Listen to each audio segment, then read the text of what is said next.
Hi guys, welcome to Theradi Selvi channel. இந்த video உங்களுக்கு பிடிச்சிருந்துச்சுன்னா தேரடி செல்வி சேனலை சப்ஸ்கிரைப் பண்ணுங்கள். வாங்க வீடியோக்குள்ளே போகலாம்.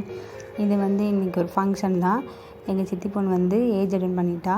ஸோ இவங்க இன்னொரு சித்தி, அவங்க பொண்ணும் ஏஜ் அட்டன் பண்ணிட்டா. அம்மா கூட பிறந்தவங்க தான். ஸோ அவங்களுக்கு நாங்கள் ஃபங்க்ஷன் செஞ்சுட்டு வரும்போதே இவங்களுக்கும் ஏஜ் அட்டன் பண்ணிட்டாங்க. ஸோ இந்த ஃபங்க்ஷன் போகி பண்டிகை அன்றைக்கி எங்கள் வீட்டில் ஃபங்க்ஷன். ஸோ வெஜ்ஜு தான். எங்கள் வீட்டில் தொடர்ந்தாப்புலே பொங்கலுக்கு முன்னாடி 2 பேரும் ஏஜ் அட்டன் பண்ணிட்டாங்க. ஸோ இப்போ நார்மலாக தண்ணி ஊற்றி வச்சுருவோம், கொஞ்சம் கிராண்டாக அடுத்த மாதம் வச்சுக்குவோம் அப்படின்னு சொல்லிட்டு இப்போதைக்கு வீட்டில் உள்ளவங்களை மட்டும் தண்ணி ஊற்றி வச்சுருக்கோம். ஸோ எங்கள் வீட்டில் இந்த மாதிரி கொஞ்சம் ஃபங்க்ஷன் சின்னதாக வச்சுட்டு நாங்கள் எல்லாம் ஃபோட்டோலாம் எடுத்துகிட்டு இருந்தோம். எல்லோரும் உட்காந்து பேசிகிட்டுலாம் இருந்தோம். ரொம்ப ஜாலியாக இருந்துச்சு. எங்கள் அத்தை, தாய் மாமா ஒய்ஃபு, தாய் மாமா, அப்புறம் எங்கள் சித்தி, பெரியம்மா, அப்புறம் எங்கள் வீட்டில் உள்ளவங்க அவ்வளோதான் வந்திருந்தாங்க. வேறு பெருசாலாம் யாரும் நாங்கள் கூப்பிடலை. சும்மா சிம்பிளாக வீட்டிலே வச்சு தண்ணி ஊற்றிட்டு பிள்ளை அழைச்சி விட்றதுக்காக நாங்கள் இது பண்ணிட்டோம். சரின்னு சொல்லிட்டு எங்கள் அத்தை பிள்ளைங்க இப்படி டான்ஸ் ஆடிட்டு இருந்துச்சுங்க. பாட்டை போட்டு டான்ஸ் ஆடிட்டு இருந்துச்சுங்க. ஜாலியாக இருந்துச்சு. நான் அப்படியே பார்த்து பாட்டை போட்டு விட்டுட்டு டான்ஸ் ஆடி இருந்துச்சு. இது எங்கள் அத்தை பிள்ளை இந்த மாதிரி சாரீ கட்டியிருந்துச்சா. ஸோ அதை வீடியோ எடுக்கா அப்படின்னு சொல்லியிருந்துச்சு. சரின்னு சொல்லிட்டு நான் அவளை வீடியோ எடுத்துகிட்டு இருந்தேன். இதெல்லாம் இப்போ தானே நம்ம எடுக்க முடியும், இது ஒரு மெமரியாக இருக்கட்டுமே அப்படின்னு சொல்லிட்டு நான் வீடியோ எடுத்தேன். அப்புறம் எங்கள் அத்தை வீட்லேயே கலர்பொடி எடுத்து வச்சுருந்தாங்க கோலம் போடுறதுக்காக. அந்த பொண்ணு நான் கோலம் போடுறேன், எங்கள் அத்தை பிள்ளை நான் போடுறேன் அப்படின்னு சொல்லிட்டு சேட்டை பண்ணிட்டு இருந்துச்சு. கூடுறி நான் வீடியோ எடுக்க விட்றி அப்படி நான் போடுறேன்க்கா அப்படின்ட்டு. அப்புறம் சரின்னு சொல்லிட்டு அத்தை வீட்டிலேருந்து நாங்கள் கிளம்பிட்டோம். அத்தை வீட்டிலேருந்து கிளம்பும் போதே மணி ரொம்ப லேட் ஆகிடுச்சு. அப்புறம் சரின்னு சொல்லிட்டு அங்கேருந்து கிளம்பிட்டோம்.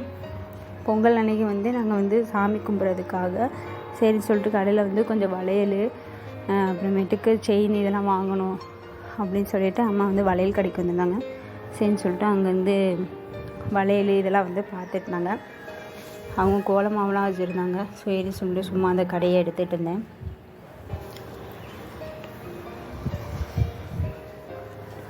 எப்பயும் அம்மா பொங்கல் அன்னைக்கு சாமி கும்பிடுவாங்க.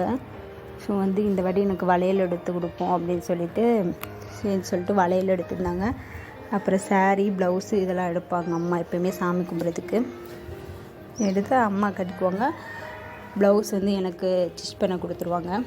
ஸோ கோல போட்டி வச்சுருக்காங்க, விளையாட்டு போட்டி. ஸோ அது போஸ்டர் ஒட்டி இருந்துச்சு. சும்மா அதை எடுத்தேன் எங்கள் அத்தை வீட்டு பக்கத்தில். சரின்னு சொல்லிட்டு இங்கே கடைக்கு வந்திருந்தோம். கடையில் என்ட்ரன்ஸ் இந்த மாதிரி பொம்மை அது மாதிரிலாம் வச்சுருந்தாங்க. சூப்பராக இருந்துச்சு. சரி பார்க்க அழகாக இருக்கே அப்படின்னு சொல்லிட்டு கொஞ்சம் கிளிப்ஸ்லாம் எடுத்து வச்சுட்டு இருந்தேன். இங்கே நிறைய சாரீ கலெக்ஷன்லாம் இருந்துச்சு. நல்லா இருந்துச்சு பார்க்க. அதுவும் இல்லாமல் நாளைக்கு பொங்கல்னால கொஞ்சம் ஆளுங்களும் இருந்தாங்க. கொஞ்சம் மாடியில் தான், கொஞ்சம் சின்ன கடை மாதிரி தான். ஆனால் சாரீ, வளையல் இந்த மாதிரிலாம் கொஞ்சம் கொஞ்சம் நிறைய வச்சுருக்காங்க. இப்போ தான் ஸ்டார்ட் பண்ணியிருக்காங்க. அப்புறம் இந்த பொம்மைலாம் அழகாக இருந்துச்சு. சரின்னு சொல்லிட்டு அதையும் வீடியோ எடுத்துகிட்டு இருந்தேன். அப்படி இந்த சாரீ எனக்கு ரொம்ப பிடிச்சிருந்துச்சு. சரின்னு சொல்லிட்டு எங்கள் அம்மாட்ட சொன்னேன். சரி சொல்லி எங்கள் அம்மா சரி வாங்கிக்கோ அப்படின்ட்டு சரி இந்த சாரீ ஒன்று வாங்கினேன். அப்புறம் பூக்கடையில் பூவெலாம் வாங்கிட்டு நாளைக்கு இது பண்ணுறதுக்காக பூ வாங்கினோம். அப்புறம் அங்கே கலர் அடித்து வச்சுருக்காங்க, அந்த ப்ளூ கலரு. அது பிளாஸ்டிக் மாதிரி இருந்துச்சு பார்க்க, ஆனால் ஒரிஜினல் பூ தான். நல்லா இருந்துச்சு. அப்புறம் வீட்டுக்கு இந்த பொருள்லாம் எல்லாத்தையும் சாமிக்கு தேவையானது எல்லாமே வாங்கி வச்சுருந்தோம். இப்போ பார்த்து அந்த சாரீக்குள்ளது தான். சரி தேங்காய் பழம், வாழை இலை, பச்சரிசி எல்லாமே எடுத்து வச்சிட்டோம். சரி சொல்லிட்டு சடங்கு வீட்டுக்கு போயிட்டு வந்தோம்மா. சரி மாப்பு போட்டுருவோம், வீட்டை தொடச்சி விட்ருவோம் அப்படின்னு சொல்லிட்டு சரின்னு சொல்லிட்டு நான் தொடச்சி விட்டுட்டு இருந்தேன். சரி அம்மா நீங்கள் கிச்சன் வேலையை பாருங்கள். நிறைய நேரம் ஆயிடுச்சு. மணி 8 மணி ஆயிடுச்சு, 8 மணி 8:30 ஆயிடுச்சு. அதுக்கப்புறம் நாங்கள் தோசை ஊற்றி சாப்பிட்டுட்டு அப்புறம் கடைக்கு போகிற ரொம்ப லேட் ஆயிடுச்சு. அப்புறம் சரின்னு சொல்லிட்டு ஒவ்வொரு வேலையாக நான் பார்த்துட்டு நான் வீடு மட்டும் துடைச்சேன். வேறு அப்புறம் கடைக்கு போனேன். சரின்னு சொல்லிட்டு வீடெல்லாம் உட்காந்து தொடச்சி மாப்பு போட்டுட்ருந்தேன். அங்கேருந்து வரும்போதே லேட் ஆயிடுச்சு. நாளைக்கு சாமி கும்பிட்றதுனால அப்படியே விடக்கூடாது அப்படின்னு சொல்கிறதுக்காக சரி நான் மாப்பு போட்டேன். எல்லாத்தையும் சுத்தமாக தொடச்சி விட்டுட்டு காலையில் எழுந்திரிச்சு சாமி கும்பிடலாம் அப்படின்ட்டு. அதனால தான் காலையில் நாங்கள் தொடச்சி விடலை, எப்படி வீடை தொடச்சி விடணும் அப்படின்றதுக்காக. அப்புறம் எங்கள் அக்கம் பக்கத்துலாம் வந்து கோலம் போட்டுட்ருந்தாங்க. நைட்டு 9 மணி இருக்கும், அப்போ கோலம் போட்டுட்ருந்தாங்க. அப்புறம் சரின்னு சொல்லிட்டு வீட்டில் வேலை முடிச்சுட்டு சாப்பிட்டுட்டு போகவே கடையிலேருந்து போவோம். மணி 9:30 ஆயிடுச்சு. சரி 9 10 மணி ஆகிட்டு. சரி போனால் போய் எடுத்து கோலம் போட்டுட்டு வந்துடலாம் கடைக்கு, ஏன்னா தை பொங்கல், புது வருஷம், தலை பொங்கல் கடை வச்சு அப்படி சொல்லிட்டு போனால் கடையில் அவ்வளோ வேலை இருக்குது. வெளியே காயெல்லாம் போட்ட காயெல்லாம் அப்படியே இருந்துச்சு, அவ்வளோ வேலை. சரின்னு சொல்லிட்டு காயெல்லாம் எடுத்து வச்சுட்டு, தக்காளி எடுத்து வச்சுட்டு, அம்மா அந்த வெங்காயம்லாம் அங்கே போட்டு வச்சுருந்தது அதெல்லாம் அம்மா எடுத்து வச்சாங்க. சரி வேலை உள்ளே இருக்க வேலையெல்லாம் எங்கள் அண்ணன் என் தம்பிலாம் பார்த்துட்டு இருந்தாங்க. ஸோ வந்து ரொம்ப கஷ்டமாக இருந்துச்சு. டெய்லியும் தான் இதே வேலை தான். உள்ளேருந்து காலையில் எடுத்து வைக்கணும், நைட்டு உள்ளே எடுத்து வைக்கணும், உள்ளே வைக்கணும். ஸோ ரொம்ப கஷ்டம்தான். மளிகை கடை வைக்கிறது வெளியே பார்க்கும்போது கடை பெருசாக இருக்குது அப்படின்ற மாதிரி இருக்கும். ஆனால் உள்ளே சரியான வேலை, தூக்கம் இல்லாமல் ராப்பகலாக ஓடினா தான் 4 காசு சம்பாதிக்க முடியும். கஷ்டப்பட்டால் தானே சந்தோஷமாக இருக்க முடியும். ஸோ வந்து ரொம்ப கஷ்டம். இந்த கோலமாவுலாம் வந்து கொஞ்சம் சேல்ஸ் ஆகிடுச்சு, மீதி மட்டும் இருக்குது.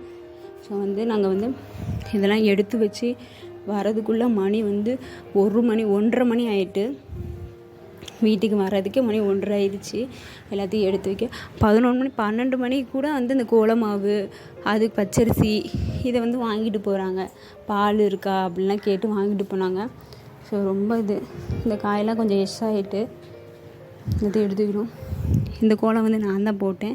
சரி தலை பொங்கலில் அதனால் இந்த கோலத்தை போட்டேன். சூப்பராக இருந்துச்சு. எனக்கு ஆச்சரியமாக இருந்துச்சு. எங்கள் அம்மா வந்து கோலம்லாம் பாப்பா சூப்பராக போட்டிருக்கே அப்படின்ட்டு. அதனால் சரி நம்ம இந்த வாட்டி போடுவோம் அப்படின்ட்டு கோலத்துக்காக தான் போனோம். வீட்டுக்கு வர எப்படியும் 1:30 மணி ஆயிடுச்சு.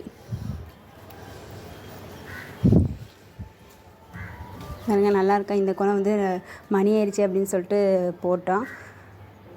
எல்லோரும் கஷ்டப்பட்டு தான் சம்பாதிக்கிறாங்க. ஸோ ரொம்ப கஷ்டம். இன்றைக்கி தான் நான் நைட் நேரத்துக்கு போயிருந்தேன், எவ்வளோ கஷ்டம் இருந்துச்சுன்னு தெரிஞ்சிச்சு இன்றைக்கி தான்.